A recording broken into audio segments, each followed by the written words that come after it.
All right, so we've made it to the final hub, the first hub in the creating and building section, chapter 12. If you're following along in the book, we're at a little frog throat, page 303, and we're going to talk about like the final hub, the final stage, the final like kind of aspect of creating and building.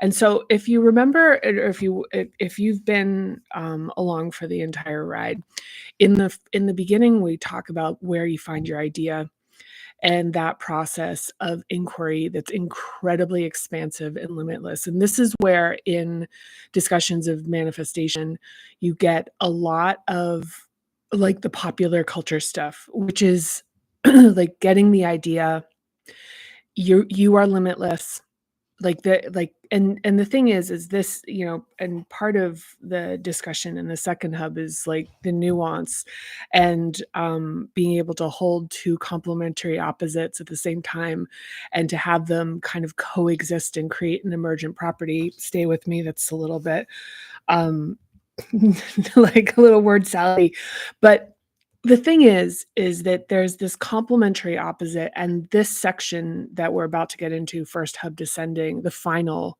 section, is really about this very complementary but very opposite um, aspect of the beginning of this process, which is like it could be anything.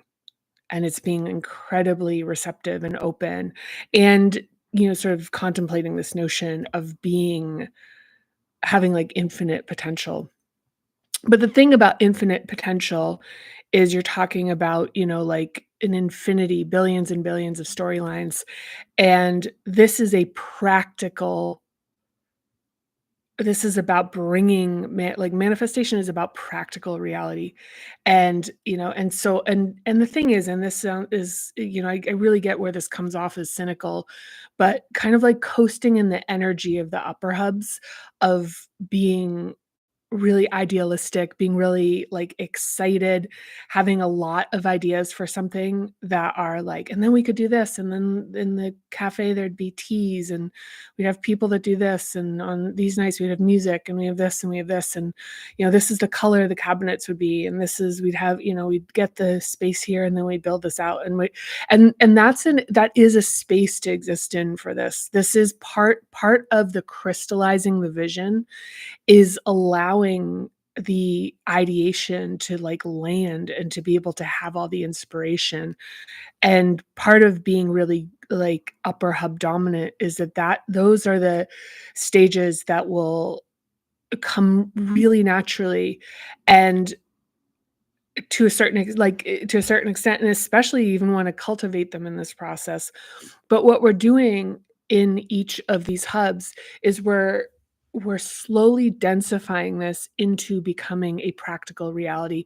And part of becoming a practical reality is um that aspects have to be shed. Like you have to actually focus.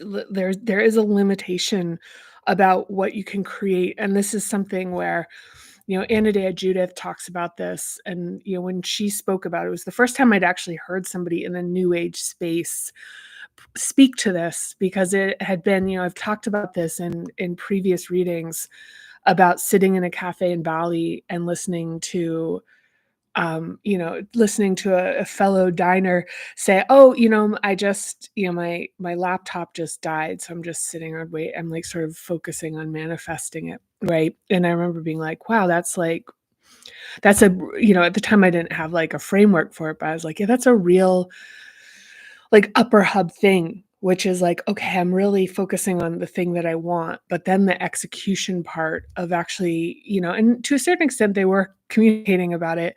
And that can lead to, them saying that in that cafe can lead to someone going, well, I know somebody that has a laptop they're looking to sell or whatever. Like that can happen.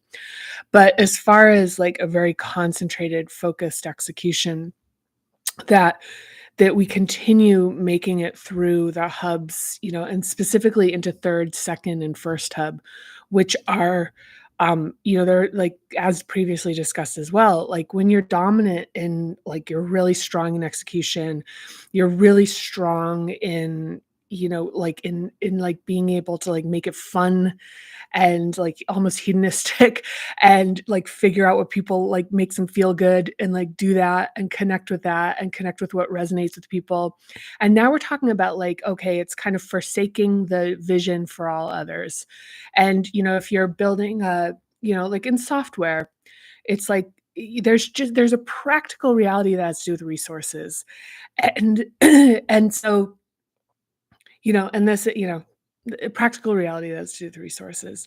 And part of this has to do with like a good example would be like if you're building an app, you have a team of developers and they have a finite amount of time that they can spend working. So it's like if you want every single functionality that exists, you're just not going to be able to launch anything because everything's going to be too all over the place. So first hub descending, what we're getting at is this like very practical reality of like to actually make something exist. It involves limitation, the counterforce of like the first hub, which is, so for example, like writing this book.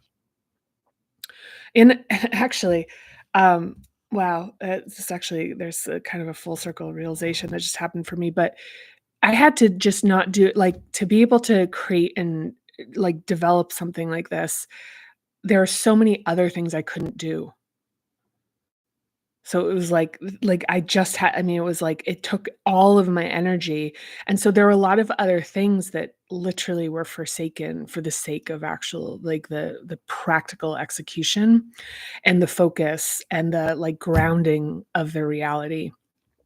Now, there's like all things, there's, like, all sorts of different there's, like, a lot of nuance in this and a lot of different ways this can kind of blend and show up in life, and I think that might some of this might come up in here, and I very possibly will share what just popped into my head about practical realities, maybe not. But so I'm going to read here. This is page 303.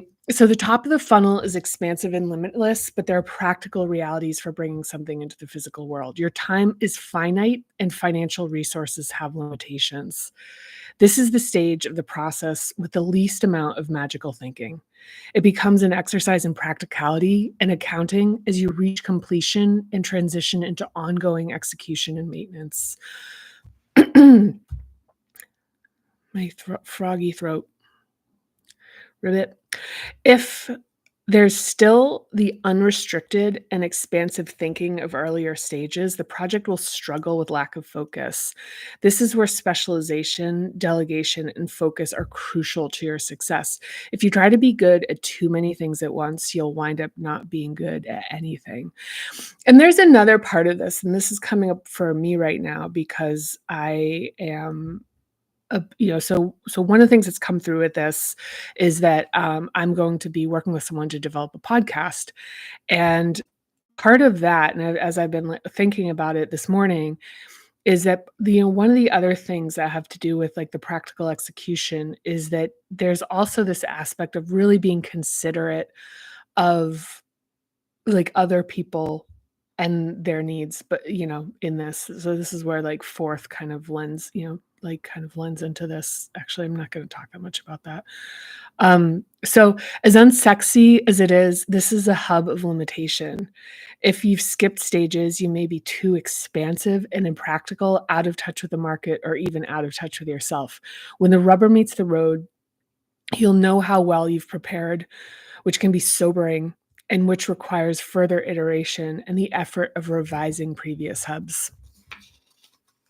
So the section here that I'm going to read out of the book, and this now is at 304, is get real about money and limitations. And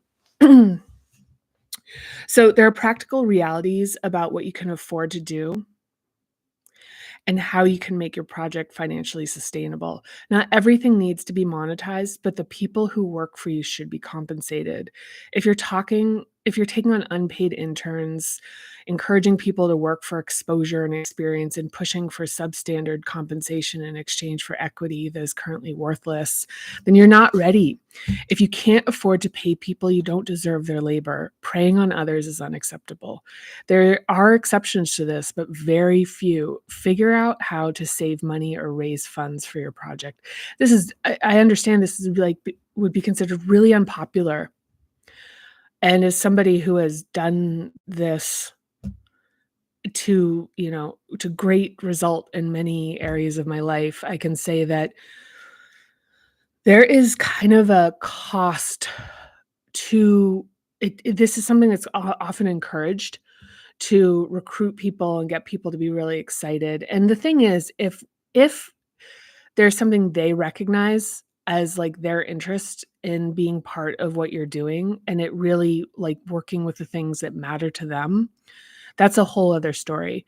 But if it's kind of coaxing someone into doing their work to serve you in a way that is, like, there's just not an appropriate exchange, it's this is it's like, I'd call it bad, like, kind of juju or whatever, but, yeah, I'll leave it at that. I'll leave it at that. There's just something about yeah, I'll leave it at that.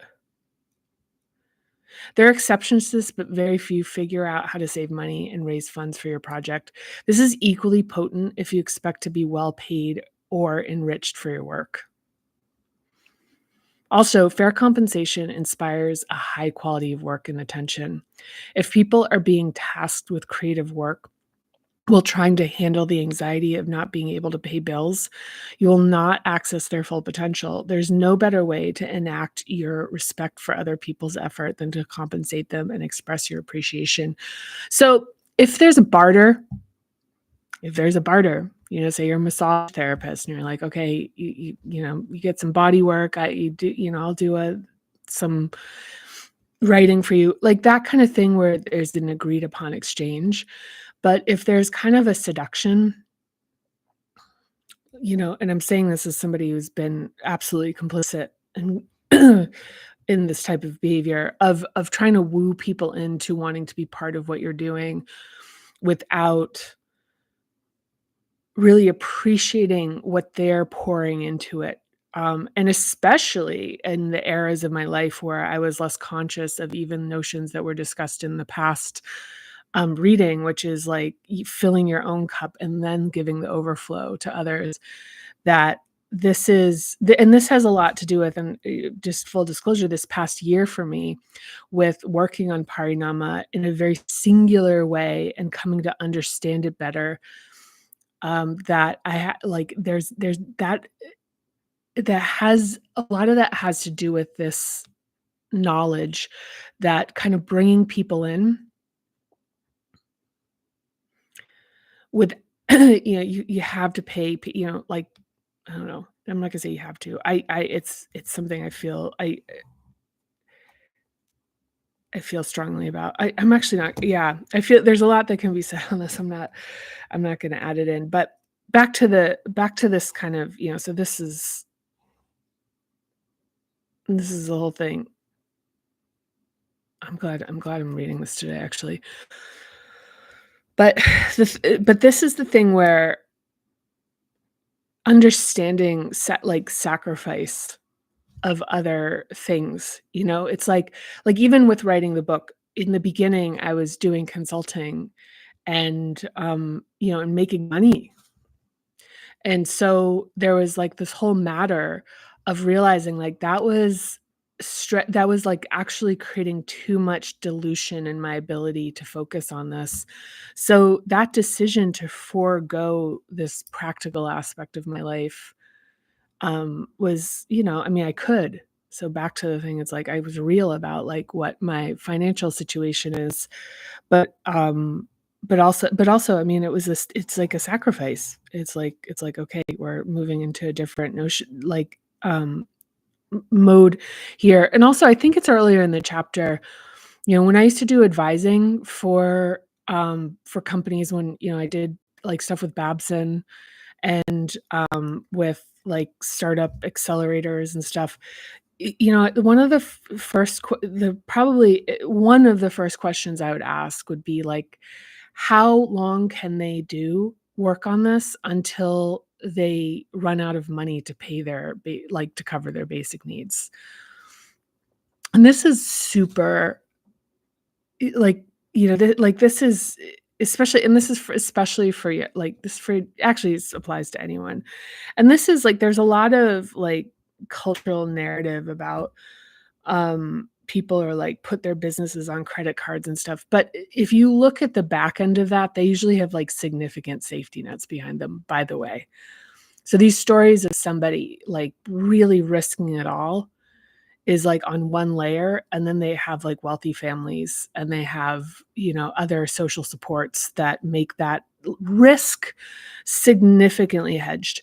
And, in Adam Grant's book Originals, he talks he actually he's so there's a couple places where this has shown up, and every time it shows up, I'm like, "That, why isn't this talked about more?" 'Cause I guess I spend a lot of time in, like, or I used to, or I do a little bit now, in around entrepreneurs and people that are building things, and the kind of lore around it is always like this, this ability to just, like, grab life by the, by the whatever, and just go for it. And actually, somebody I know just recently kind of did this whole thing about being courageous and not taking, and it's like, when I know the backstory of the person, where I'm like, I know that they have, like, they have cushions that they don't even understand are cushions. That, they're kind of like, "Well, my personal finances," is like, "Yeah, but you have, like, a network of really wealthy people, or your family can really cover you." That this is, as far as a narrative about, like, risk taking, it's not that it's not risk taking, but when I'm talking about asking, emerging entrepreneurs, when I'm, say, like, you're working at Babson or with, in the incubators, accelerators, young people, when I'm asking them, "How much cash do you have? How much, like, when do you actually have to start working to pay your bills?" I'm being really sensitive about the fact that, that you cannot, and if you are worried about being able to survive physically, every hub about above that is affected. And that is a total mythology, that there are people that can not do that. It's a mythology. I will tell you, being around people who are, like, the living examples of having, like, bootstrapped, air quotes, something, um, it's a mythology that it's just something you can do with, like, no solid ground beneath you. You just have to be brave. And this is one of those things where it's kind of like, there are people that are in a segment of society and have these safeties that are just so, like, have been with them so long that they don't even recognize them as existing. It's just kind of like air. And and the reason I'm bringing this up, so Adam Grant in Originals talks about Warby Parker and how those founders waited until they had, they actually, like, they had their idea, and I think, if I remember correctly, like, they went to work and they built some, personal wealth, and created some stability before they went back. And he addresses this, like, at length, the importance of creating stability, and that it's real. Not just, once again, not in the, like, kind of layer of zeitgeist about entrepreneurship, the importance of stability. And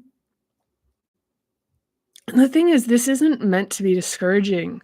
Like, this is meant to be practical, which is like, okay, if you have something that you want to create, if entrepreneurship, if whatever, it's like to consciously start building foundations and setting yourself up and being able to endure stuff that is not, just isn't really what you want to be doing in the moment in the service of a future state, of future inspiration, and doing work on things that inspire you while you're, maybe in a practical job that's like where you're like, saving money, or you're making, you're like whatever.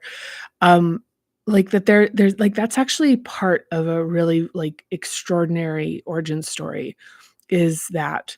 And for so many people, I think the reason I emphasize this so much is that there really can be this tendency of thinking, well, I'm not brave enough, so that means I'm not an entrepreneur. I keep hearing these stories of people that risk everything, all these like hero stories where they push all the chips into the center of the table and, like let it ride, whatever. And those stories are really exciting to people. But the flip side of that is that the people who are pushing the chips into the table are also not realizing that the credit card that their room is on, the, like like just the backing that they have, that almost just, is like air, is still there. So that risk isn't like, I'm gonna be living on the street. Like I'm gonna be, it's like not understanding that it's like what it's like to really push the chips into the table and be like, I will have nowhere to stay. There's nobody in my network that has space in their home to allow me to come and stay with them if I lost my home, kind of thing. So it's like really giving yourself, so back to the thing, I'm bringing this up because the thing with shame, like it shames people because they think I'm not an entrepreneur. I'm not one of the people that has what it takes to make it because, I'm not brave in this particular way, but you are. If you are in under the right conditions, you absolutely are. And like there are conditions for bravery, as discussed in the ascending hubs here. There is the way that we create the ability to be brave, and being brave has to do with having a sense of stability in your life. And that's how bravery is created, even in our development, when we're talking back to, being a baby in the second hub, and even in the third hub, that our bravery and our ability to explore when we're little is tied to the feeling that we have a safe harbor to return to, and in the form of like a parent or a caregiver. So this is, as far as the first hub thing, when we're talking about limitation, I'm talking about limitation in the sense that it's like it really has to do with like actually funneling and focusing resources and energy and attention on something that is, is more singular than like expansive, and also being really respectful of the reality of the construction of your nervous system, and understanding how you set yourself up to be able to take the vigilance and take the anxiety in a number of ways, like, you know out of this kind of aspect of execution and risk taking, and realizing that timing is part of everything. you know it's just part of everything, and just being really encouraging to yourself that. And this goes back to the thing, which is like any narrative that is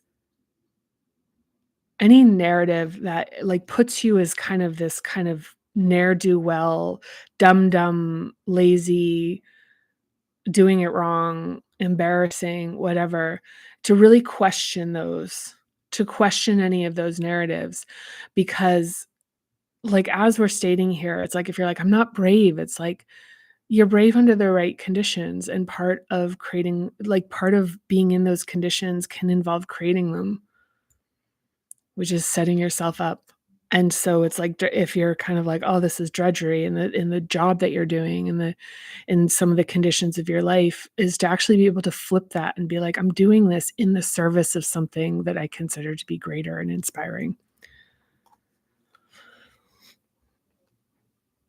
Planning, taking, getting ready for that, and realize, yeah. So anyway, that's it for today. Thank you if you have come along, and I appreciate you so much. I appreciate you so much. I've been a little sick, and I thought today was gonna be the day where I, like, broke free from it, but it's not what happened. But anyway, I just wanna thank you. Thank you, thank you, thank you, thank you, and next time we'll be talking about fulfilling commitments, and then the one after that will be physical symbol. And then the reading from cover to cover will be done. I might do a section on the acknowledgments and even possibly like some of the back end of the stuff, like the appendix stuff, but we'll see. We'll see how this goes. But anyhow, thank you so much, and I'll see you soon. Bye.